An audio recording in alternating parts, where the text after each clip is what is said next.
행복한 안식일에 이 자리에 함께 하신 성도님들 여러분들을 진심으로 환영합니다.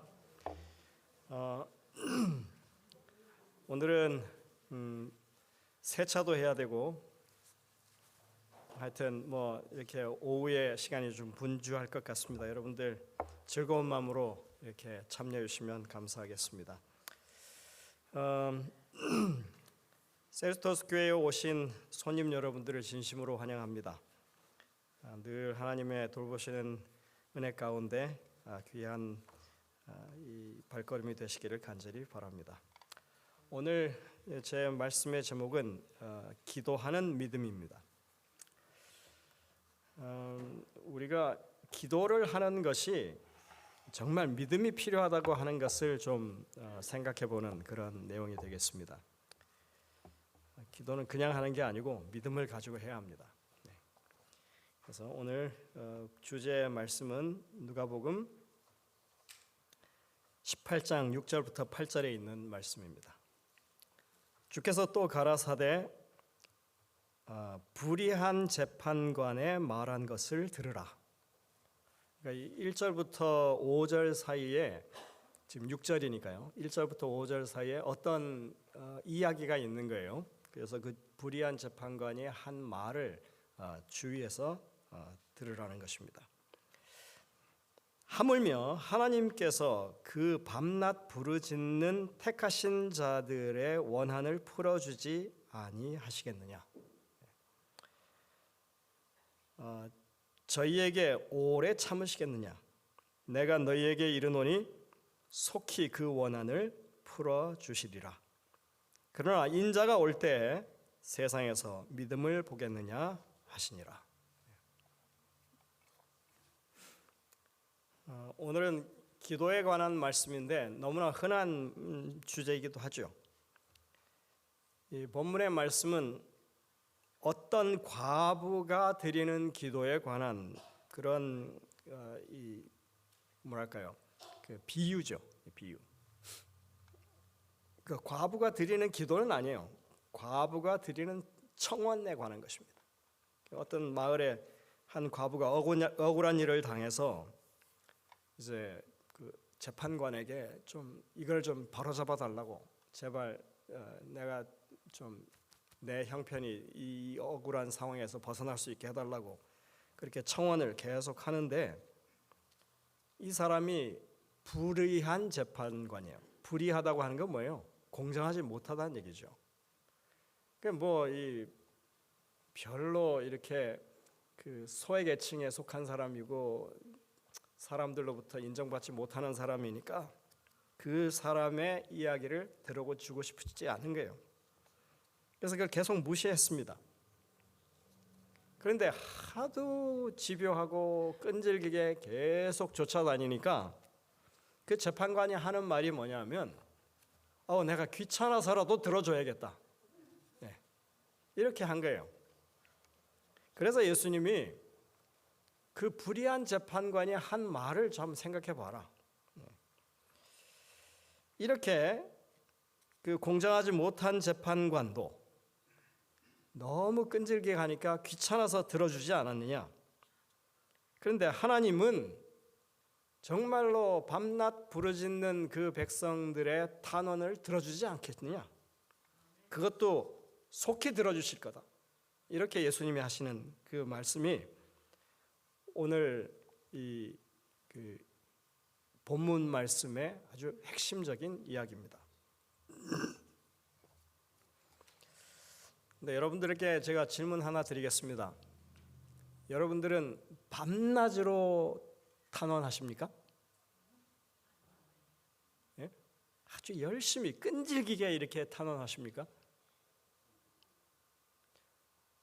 하나님이 나에게 은혜를 베풀 것이라고 하는 분명한 믿음이 있으면 그냥 한번 이렇게 툭 던져놓고 돌아서는 게 아니라 하나님이 그 일을 이루어 주시라고 계속해서 기도하는 게 그게 마땅한 태도입니다.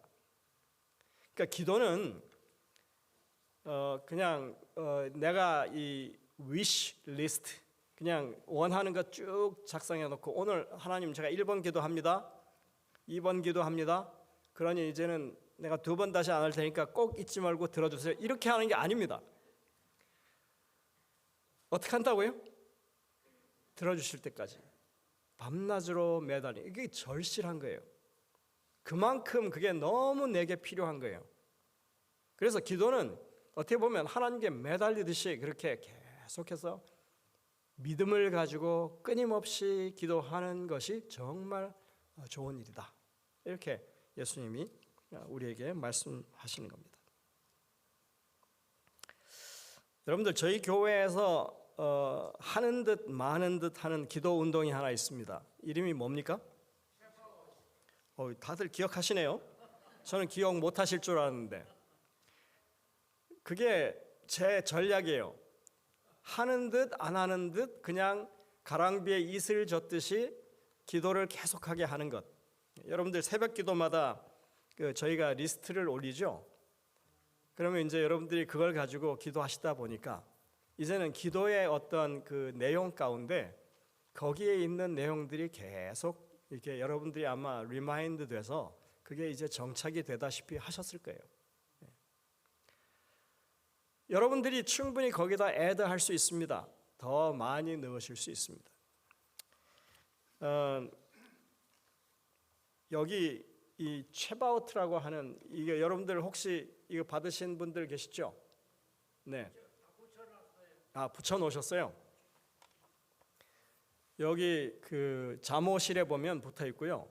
제 목회실 입구에도 이게 붙어져 있습니다. 이게 뭘 의미합니까? 여기는 내가 기도하는 장소입니다. 이거예요. 요게 똑같은 내용이거든요. 지금 요 디자인이 이 명함 크기의 조그만 이 플레이트에 이렇게 쇠로 된 플레이트에 붙어 있습니다. 제가 오늘 혹시 안 가지고 계신 분들을 위해서 나가는 입구에다가 조금 더 밝은 색깔로 된 거를 제가 이렇게 프린트해 놨습니다. 그러니까 여러분들이 없으신 분들은 가져가셔서 여러분들의 기도하는 장소, 때로는 그것이 자동차 안이 될 수도 있습니다. 우리 교회 차에도 붙여져 있습니다. 왜 이걸 이렇게 하느냐 하면요, 적어도 이 장소에서는 내가 기도하는 곳이다라고 하는 것을 계속 상기시키기 위해서 그렇게 하는 것입니다. 제가 하는 작전이 뭐라고요? 가랑비에 옷 젖게 하는 거예요. 그래서 그냥 저기 지나치고 무심결에 이렇게 하다가도 가만히 그걸 보면 기도해야겠구나, 내가 여기서 기도해야지 하는 그런 생각을 가지게 하기 위해서 제가 이걸 하는 겁니다. 이제 사실은 이런 기도 운동의 어떻게 보면 시작 단계라고 볼 수 있습니다. 그저 혼자만 기도하지 않고 이제 소그룹이 함께 기도하고 그 소그룹의 리더들이 하나님의 전을 찾아서 뭐 일주일에 한 번 이렇게 와서 기도하는 그런 일들이 자연스럽게 번져나갈 수 있으면 좋으리라고 생각이 됩니다. 이 챕아웃이라고 하는 것은 뭘까요? 이 성경의 챕아웃은 만군의 여호와 할 때 야훼 챕아웃에서 따온 그 단어입니다. 만군의 여호와라고 하는 것. 그래서 챕아웃은 만군, 모든 군대라고 하는 그런 의미가 있어요. 그런데 이거는 하나님의 이름의 일부이기도 하지만 하나님의 백성을 가리키는 말이기도 합니다. 왜냐하면 이 만군은 하나님을 위해서 조직된 어떤 군대와 같은 그런 무리를 가리키기 때문에 그렇습니다. 그 챕아웃은 하나님의 이름의 일부이고 하나님의 백성의 이름으로 우리가 생각할 수 있습니다. 그래서 제가 이 챕아웃 기도 운동의 명함에 My Prayer Room, War Room 이렇게 정했습니다. 왜냐하면 이거는 하나의 어떤 영적인 전투를 위해서 조직된 군대와 같은 것이기 때문에 이것을 그렇게 여기 뭐라고 되어 있습니까? 전투에 있어서의 작전실이에요. 이쪽에 보시면.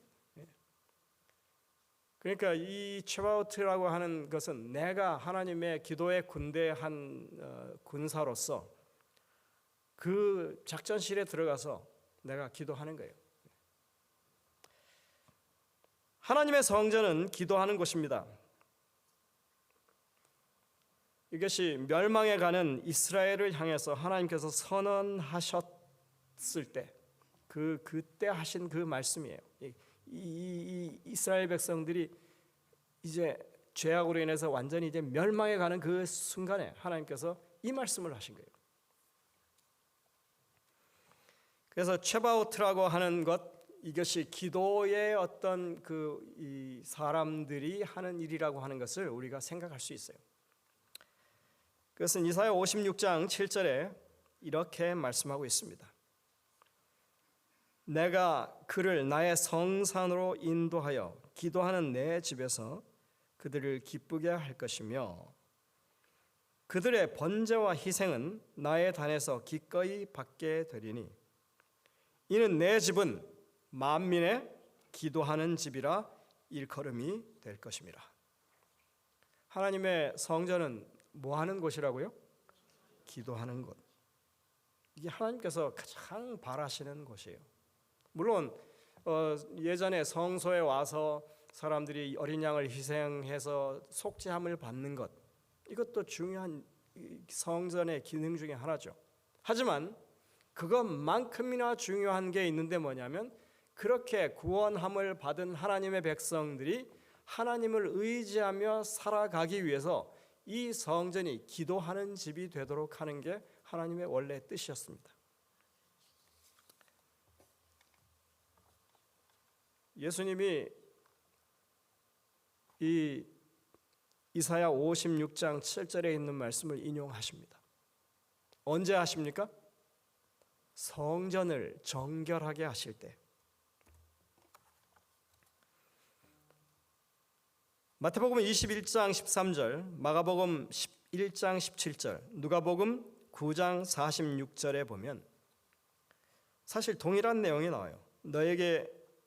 저희에게 이르시되 기록된 바는 어디를 말하는 거예요? 이사야 56장에 있는 우리가 조금 전에 읽었던 그 말씀. 기록된 바 내 집은 기도하는 집이라 일컬음을 받으리라 하였거늘 너희는 강도의 구려를 만드는도다 하시니라. 사실 이 강도의 구려를 만든다고 하는 이 표현은 이사야 56장에는 없어요. 근데 어디에 나오냐면 예레미야 7장 11절에서 말씀하신 내용이에요. 그러니까 기도하는 집이어야 하는데 지금 너희는 뭘 만들고 있다? 도둑의 소굴로 만들고 있다. 뭐 이런 표현입니다. 우리가 하나님을 믿는다고 하는 것은 교회를 중심으로 신앙을 한다고 하는 것은 기도하는 믿음으로 살아가는 것을 의미합니다. 제가 목회하면서 알게 된 이 교회에서 가장 중요한 가치들에 대해서 말하라고 하자면 첫 번째는 말씀과 기도 그리고 증거. 증거는 나눔이라고 하는 표현을 쓸 수도 있습니다.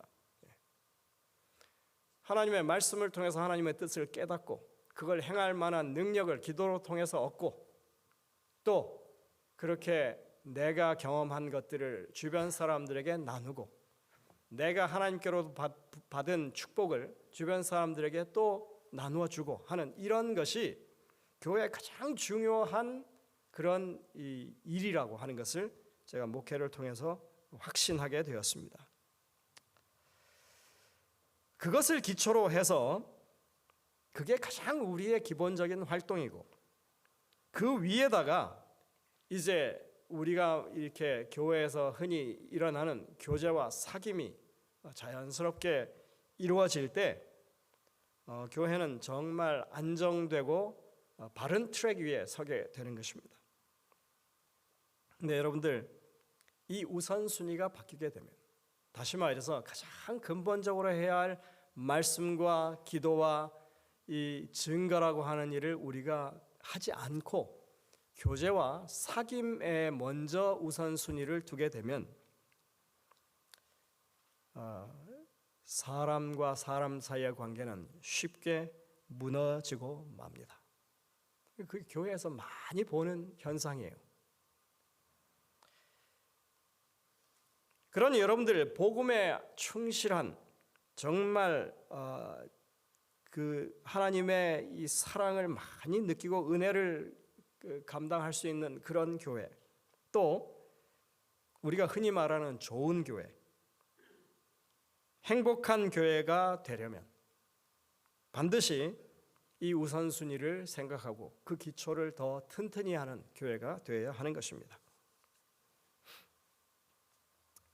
성경이 이 성소를 가리켜서 기도하는 집이 만민의 기도하는 집이라고 했을 때 그것은 유대인들뿐만 아니라 이방인들도 기도하는 곳이라고 하는 의미를 가지고 있습니다. 예수님 당시의 성소의 평면도입니다. 여기에 이방인의 뜰이 있어요. 이게 여러분들이 성소 건물이 이렇게 있으면 그 바깥은 이방인들의 뜰이에요. 그게 바깥뜰이라고 부릅니다. 그 다음에 문으로 들어가면 처음에 나오는 게 여인의 뜰이에요. 그 안뜰입니다. 여기서부터는. 그리고 그 안으로 들어가면 그 좁은 공간이 유대인의 뜰이에요. 남자들이 들어갈 수 있어요. 여인의 뜰이라고 하는 것은 여자들은 거기까지만 들어간다.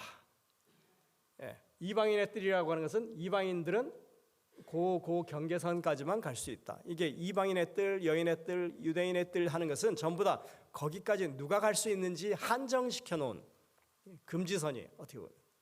그리고 이 이스라엘의 뜰을 지나서 실제로 이제 성소 안으로 들어가면 거기는 제사장의 뜰입니다. 그리고 그 성소에 성소가 있고 그 다음에 지성소가 있어요. 이거를 공간을 다 구분해서 누가 어디까지 들어올 수 있는지 이 계급을 정해놨어요. 등급을 정해놓은 것입니다.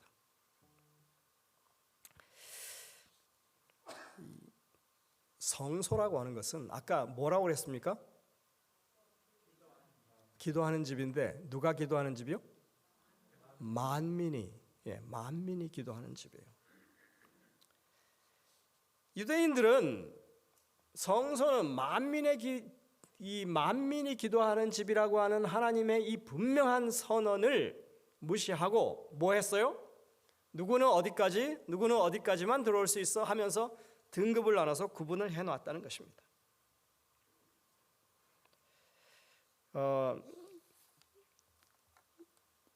이 요세푸스라고 하는 1세기에 예수님 당시에 이 유대인 그 역사가가 있습니다. 이 사람의 기록에 의하면 이방인의 뜰에서 여인의 뜰로 나아가는 그 입구에 담이 이렇게 쳐져 있는데 거기에 이 돌로 된 경고문이 적혀 있다는 거예요. 근데 우리가 기록으로만 그걸 역사책에서만 봤는데 1871년에 예루살렘 그 성전산 북쪽에서 요 비문이 발견이 됐습니다. 비석에 이렇게 새겨진 비문이죠. 이게 보니까 뭐냐 하면 이방인들은 이 선을 넘어서 이 벽을 넘어서 갈 수 없다.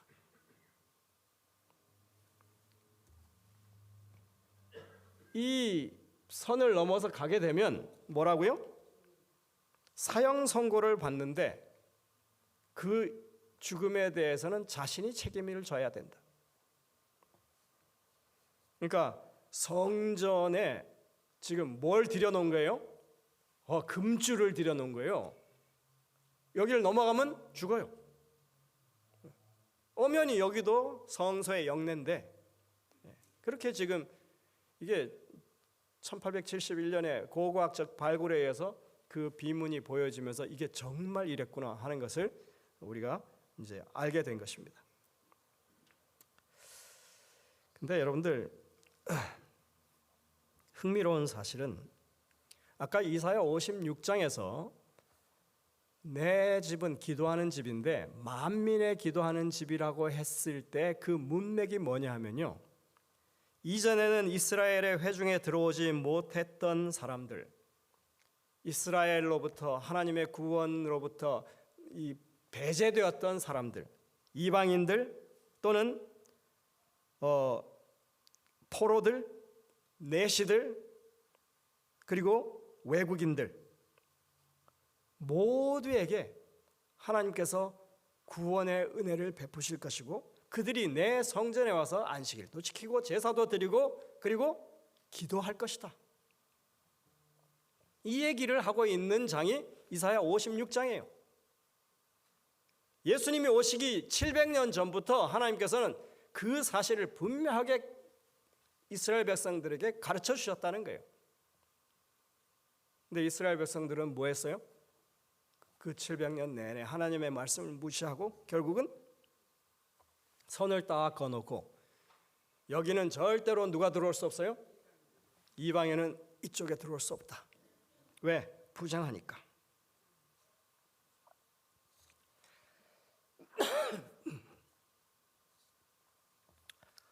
그렇게 해놓고는 요 이방인의 뜰 안에서는 뭘 할 수 있었느냐 하면 예수님 당시에 보니까 동전을 바꿔요. 거기서 재물을 판매해요.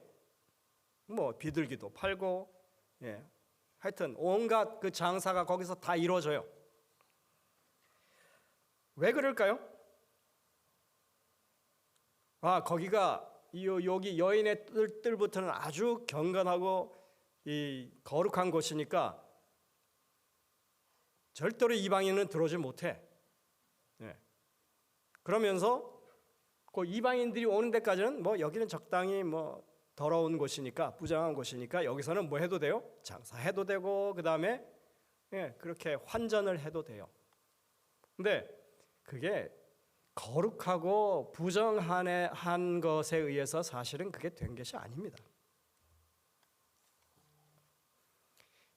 이 유대인들 그 지도자들이 이미 1세기 당시에는 성소에 들어오는 사람들이 그 이제 성전세를 내야 되거든요. 그 성전세를 낼 때 로마의 동전으로 하면 거기 누구의 얼굴이 붙어 있냐면 가이사의 얼굴이 붙어 있어요. 그러니까 이방인 왕의 얼굴을 가지고 헌금을 낼 수 없다는 거예요. 그러니 그게 없는 두로의 세겔로 그걸 환산해 갖고 성전세를 받았어요. 그러니까 환전을 해야 될 거 아닙니까? 그러면 여러분들 환전할 때 환치기 하면서 이문이 남을까요? 안 남을까요? 그 뭐 이렇게 변동 환율 적용하면 얼마든지 남겨 먹을 수 있죠. 그 성전세 다 내야 되는데 그 수많은 사람들이 오가면서 성전세 거두면 그 환전하면서 남는 이 수익의 얼마를 누가 그걸 착복을 할까요? 그 유대인의 성전을 지키는 제사장들 그런 그룹이 그걸 착복하는 거예요. 그 다음에 먼 길을 와가지고 재물을 끌고 오기 힘드니까 예루살렘 성전에 들어와갖고 재물을 사요. 그러면 조금 더 붙여서 팔면 이문이 많이 남겠죠. 그래서 그런 재물을 파는 장사들 통해서도 이 뒷돈을 챙기는 이런 일들이 기록에 의하면 거의 공공연한 비밀로 되어 있었다. 이렇게 말합니다. 그러니까 모든 이 성전의 영내가 다 어떻게 보면 하나님의 백성들이건 혹은 이방인인 건 상관없이 하나님께서 기도할 수 있는 거룩한 그런 영적인 경배의 장소로 지정을 해 두셨는데 이방인의 뜰을 구분해 놓고 선 딱 그어 놓고 요 바깥은 그나마 좀 덜 거룩하니까 여기서 장사도 하고 뭐 하면서 다 이익을 챙겨서 자신들의 부를 만드는 그런 일을 하면서 뭘 얘기하고 있어요? 거룩하니 속되니 이 얘기를 하고 있는 거예요.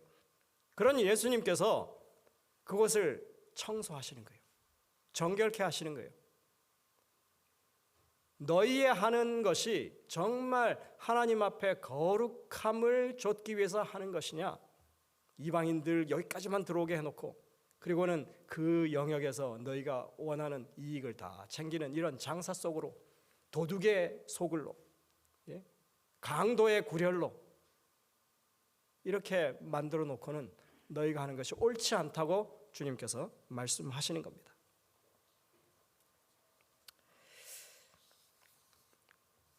그러니까 예수님께서는 성소를 정결케 하면서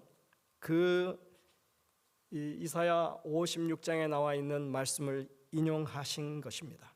그렇게 하면서 너희가 이방인들의 출입을 그렇게 허용하면서 어느 정도 부정하다고 하면서 이곳에서 이제 그렇게 온갖 이 물질적인 이익을 뒤로 챙기는 그런 일이 얼마나 잘못된 것인지, 오히려 이곳은 거룩한 장소고 하나님을 찾는 이방인들, 정말 진실되게 진리를 찾는 그 만민이 바로 이곳에서부터 하나님을 찾고 기도할 자격이 있고 안식일의 축복을 누릴 자격이 있다고 하는 것을 주님께서 그렇게 재확인하고 천명하신 것입니다.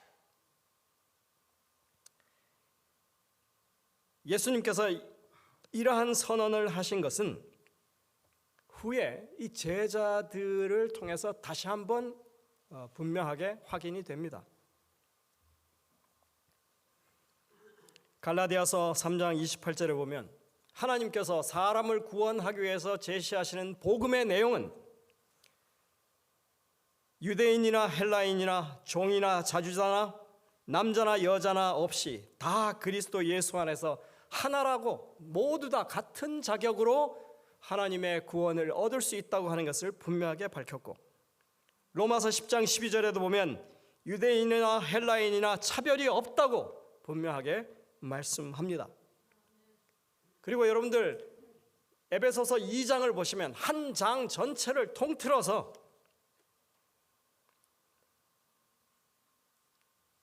유대인과 이방인을 구분하지 아니하고 오히려 그들 사이에 막힌 담을 허는 것이 그리스도의 십자가였다고 말하고, 먼 데 있는 사람 이방인이죠, 가까운 데 있는 사람 유대인입니다. 이 둘을 하나로 한 교회로 만드는 것이 하나님의 구원의 섭리라고, 한 장 온통 한 장을 다 할애해서 그것을 강조하고 있습니다.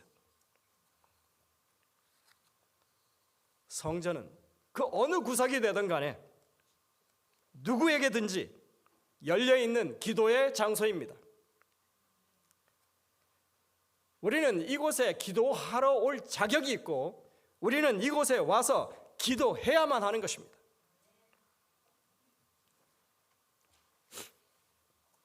성전은 누구에게든지 열려 있습니다.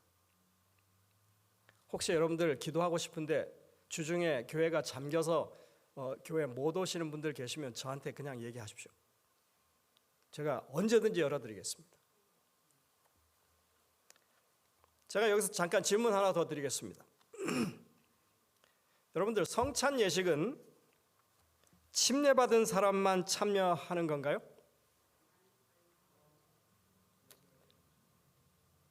예전에 그렇지 않았어요? 예.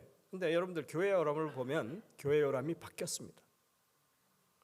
교회 요람은 변하지 않는 어떤 철저한 어떤 교리가 아니고 교회가 성경을 이해하면서 교회의 어떤 사역들이 하나님의 뜻에 더 부합되게 우리가 그것을 조율해 나가는 그런 서로 합의해서 만들어지는 게 교회 요람이에요. 그래서 그게 무슨 법률이 아닙니다. 그런데 교회 요람이 뭐라고 이 성찬식에 대해서 이야기하고 있는지 제가 잠시 좀 보여드리겠습니다. 2022년판 교회 요람 한국연합회에서 발행한 개정 교회 요람이죠. 122쪽에 보면 이렇게 말합니다. 제7일 안식일 예수 재림교회는 개방적 성찬 예식을 거행한다. 주님을 섬기기로 결심한 모든 사람이 참여할 수 있다. 어린이들도 이 예식에 참여함으로 그들의 신앙을 배우고 강화할 수 있다. 예전에 여러분들 우리가 좀 이런 거에 대해서 잘 못 이렇게 이해가 거기까지 미치지 못했던 때는 어땠어요? 아이들은 부모 옆에서 그 맛있는 떡과 포도즙을 마시는 거를 그냥 침 꿀떡꿀떡 삼키면서 봤어야만 했어요. 근데 뭐라고요? 아이들도 참여할 수 있다고. 그뿐만 아닙니다. 성찬 예식은 침례교인, 다시 말해서 이제 교회에 침례를 받고 입교한 사람들만 참여할 수 있는 것이 아니다. 그리스도께서는 당신의 식탁에 모든 사람이 나오도록 초청하셨다. 비록 우리의 신앙의 표준이 같지 않더라도, 우리와 신앙의 표준이 같지 않더라도 주님을 사랑하는 사람이라면 누구나 다 뭐 할 수 있다? 이 예식에 참여할 수 있다.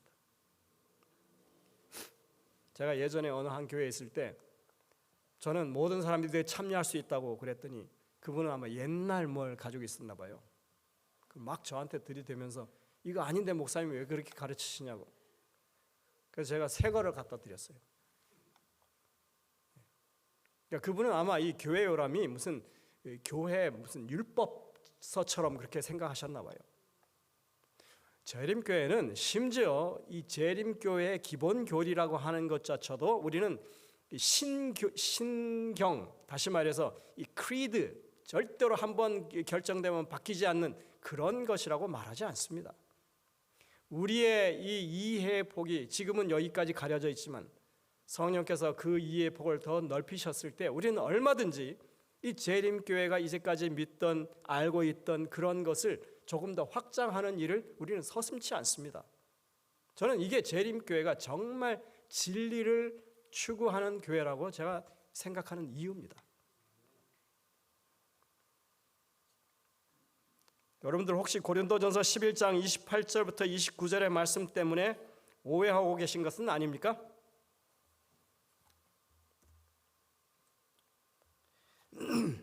거기 이렇게 말합니다. 사람이 자기를 살피고 그 후에야 이 떡을 먹고 이 잔을 마실지니 주의 몸을 분변치 못하고 먹고 마시는 자는 자기의 죄를 먹고 마시는 것이니라. 여기에 보면 어디에도 침례를 받아야 먹을 수 있다고 말하지 않습니다. 정말 침례를 받은 신실하게 보이는 신자라 하더라도 아무 생각 없이 그냥 그 형식적인 차원에서 이 잔과 떡을 먹는 것 자체를 경계하는 말씀이에요. 여러분들 교회에서 성찬식을 할 때 미리 광고하죠? 뭐 한 달 전에도 하고 뭐 1, 2주일 전에도 합니다. 왜 그렇게 할까요? 정말 그 예식을 위해서 마음의 준비를 하라고요. 자신을 살펴보고 내가 그리스도의 그 엄연한 희생, 그분의 우리를 향하신 그 사랑에 대해서 얼마나 깊이 감사하면서 그 예식에 참여할 수 있는지를 준비하라고 그렇게 하는 거예요. 근데 마치 이 오늘은 왜 이렇게 성찬식 떡이 맛이 없어 뭐 이렇게 한다든지 그런 게 아니잖아요. 이 레시피가 중요한 게 아니고 이 떡과 잔이 의미하는 것이 무엇인지 그걸 깊이 깨닫고 내가 그 순간 예수 그리스도의 피를 먹고 마시는 그런 심령이 되도록 우리가 하는 게 중요한 거죠.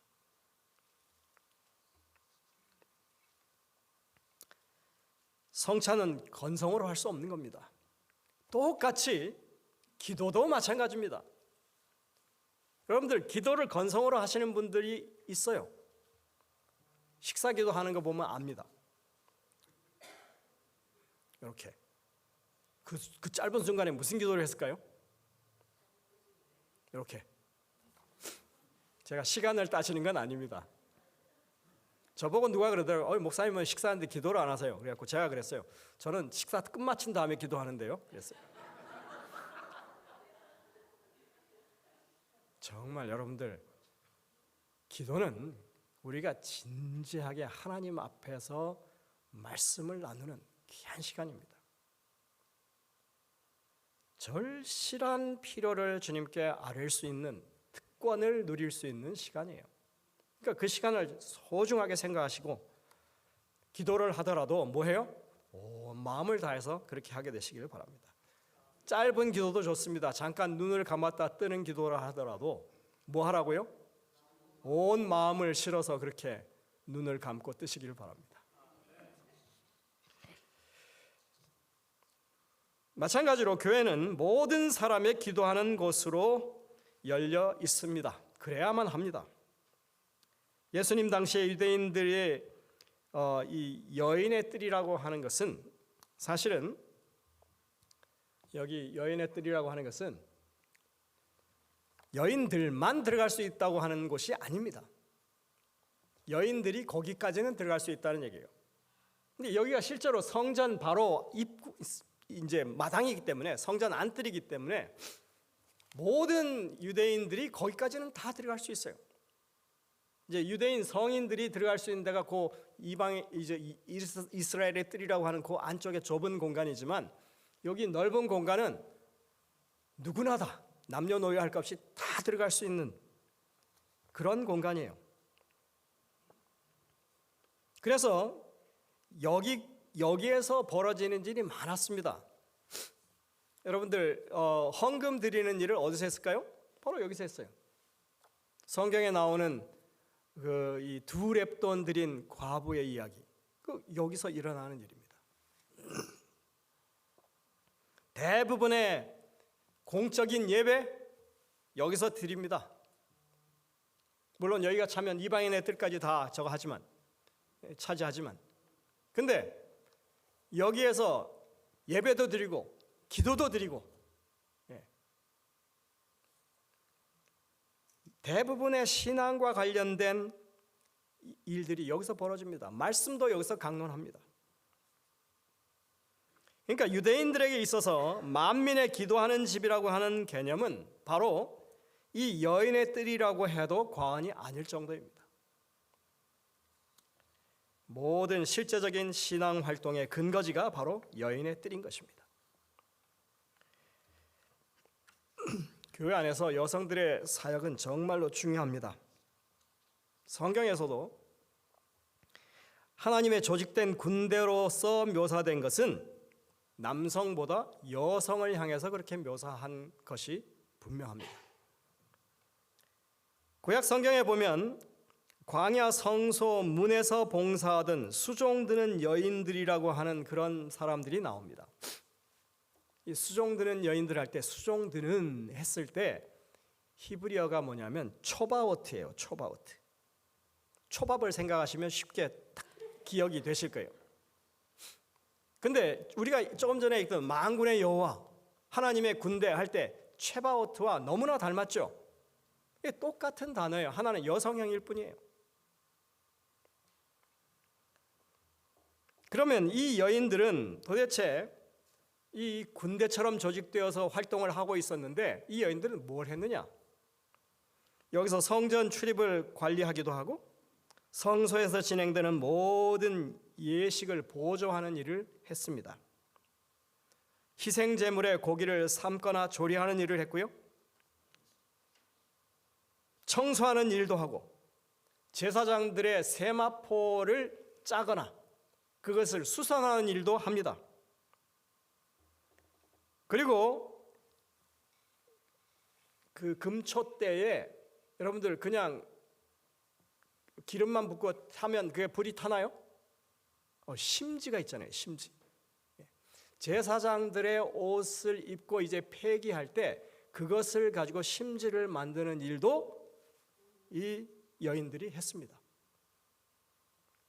그리고 무엇보다도 분명하게 기록되어 있는 것은 이 여인들이 자신들이 소장하고 있던 놋거울, 구리로 된 거울, 그 당시에는 정말 소중하고 귀중한 거죠. 이게 귀중품이에요. 이것을 이 여인들이 다 들여서 성소에 있는 물두멍을 만들었다라고 하는 기록이 나옵니다. 그러니까 정말 하나님 사역, 하나님을 섬기는 사역에 있어서 성실하고 헌신적으로 일하던 사람들을 가리켜서 뭐라고 불렀다? 수종드는 여인들, 성막문에서 수종드는 여인들, 초바오트, 하나님의 여성 군대, 이렇게 보시면 맞습니다.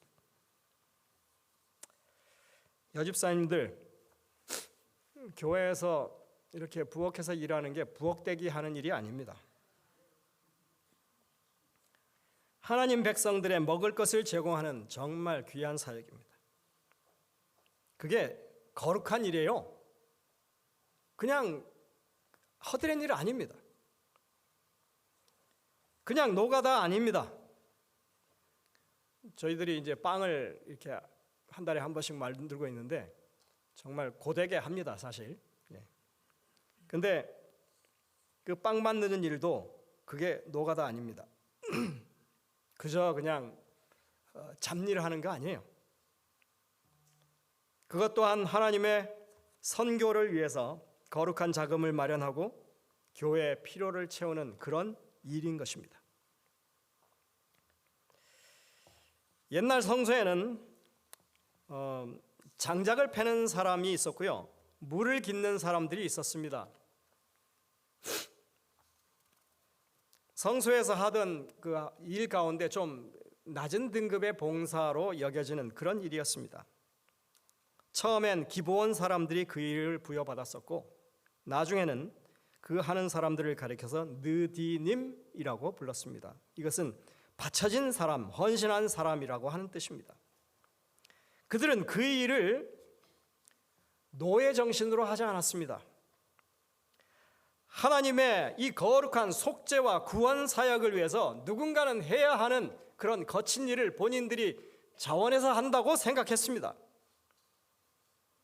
성소 봉사에 없어서는 안 될 그런 사역을 본인들이 감당한다고 생각했던 것입니다.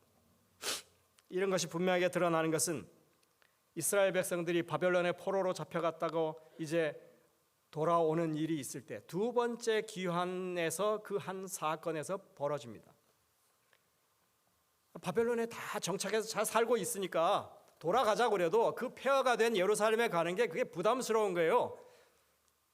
지금 80년 전에 갔던 그 1차 귀환자들이 얼마나 험하게 지금 생활하고 있는지 다 소문을 들어 알고 있으니까, 심지어 먼저 가 있는 이 아빠들, 가장들이 식구들이 안 오기를 바라는 그런 상황이 되는 거죠. 그런데 그렇게 대가 흘러서 3대가 지났어도 두 번째 귀환이 일어나는 그때에 제사장 중에는 가는 가정이 하나도 없는데 느디님 사람들은 많은 사람들이 자원했습니다. 이 놀라운 일입니다.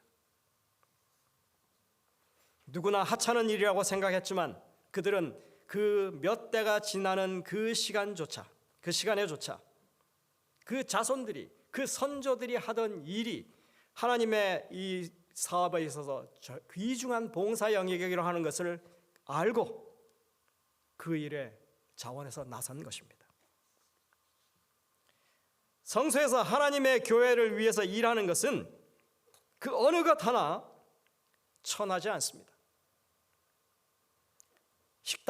식당에서 봉사한다든지 여러 가지 청소를 하는 일이라든지 절대 하찮은 일 아닙니다. 정말 귀한 일들입니다. 그러니 이러한 귀한 사역이 제 힘을 얻도록 하기 위해서 특히나 우리 여집사님들 자신들이 초바오트라고 하는 사실을 기억하시고 하나님의 조직된 기도의 군사라고 하는 사실을 잊지 마시고 본연의 임무에 성실하게 임해 주시기를 정말 당부드립니다. 식당에서 음식 준비를 하러 모이면 기도하십시오. 왜? 초바우트니까. 기도하는 사람들이니까. 그게 본분이니까. 거룩한 봉사를 위해서 믿음으로 이 일을 할 수 있게끔 해달라고 기도하시길 바랍니다. 오늘 이 본문의 말씀은 바로 여인의 기도에 관한 말씀이었습니다. 과부가 억울한 일을 당해서 그 재판관이 들어주지 않을 때 계속해서 구하고 해서 재판관이 귀찮아서라도 내가 들어줄게 하고 했던 그 이야기를 예수님이 하실 때 하나님은 들으시면 뭐 하신다고요? 속히 그 억울함을 해결해 주실 거라고. 그러면 여러분들 그 의미가 뭐겠습니까? 도대체 우리가 그렇게 간절하게 기도하지 않고 있다고 하는 것을 말씀하는 겁니다. 아니, 응답을 속히 해주겠다고 귀찮아서라도 들어주시는데 하나님은 얼마나 빨리 들어주겠냐고. 무리한 사람이 그렇게 하는데 그 거룩하신 하나님이 당신의 백성들을 위해서 기도에 응답하지 않겠냐고. 그러니 뭐 하라고요? 기도하라고요. 요청하라고 주님이 말씀하시는 것입니다.